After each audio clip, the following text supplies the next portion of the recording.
আসসালামু আলাইকুম। আমি ডাক্তার Jaber Ahmed, BUMS, MPH, reproductive and child health. আমি পেশায় একজন চিকিৎসক। চিকিৎসা ফাউন্ডেশন বাংলাদেশ কর্তৃক পরিচালিত একটি course infertility and reproductive health awareness. এই কোর্সটি আমি এখান থেকে সম্পন্ন করি।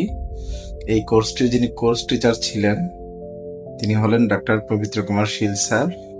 স্যার অত্যন্ত সুন্দরভাবে আমাদেরকে পাঠদান করিয়েছেন এবং প্রত্যেকটি টপিক খুব পুঙ্খানুপুঙ্খভাবে আমাদেরকে বুঝিয়ে দিয়েছেন, যা আমাদের পরবর্তী কর্মজীবনের জন্য খুবই সহায়ক ভূমিকা হিসেবে পালন করবে। তো সেই টপিক থেকে, সেই কোর্স থেকে আমি একটি টপিক নিয়ে আজকে আলোচনা করব।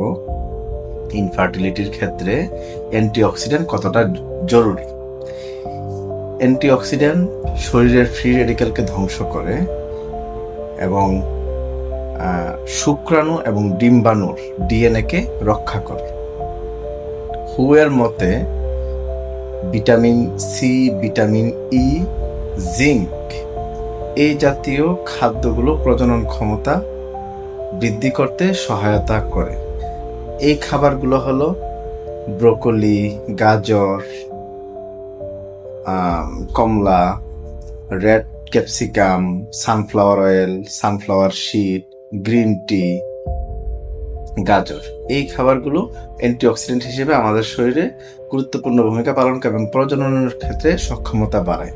যখন আমাদের ফ্রি রেডিক্যাল শরীরে থাকে তখন স্পার্মের মোটিলিটি, ডিম্বাণুর মান সঠিকভাবে বিকাশ করতে পারে না। যখন অ্যান্টিঅক্সিডেন্টগুলো এর ক্ষেত্রে প্রয়োগ করা হয়, এই প্রয়োগগুলো করা হয়, তখন স্পার্মের মোটিলিটি বাড়ে, ডিম্বাণুর গুণগত মান রক্ষা হয় এই অ্যান্টিঅক্সিডেন্ট খাবারের মাধ্যমে।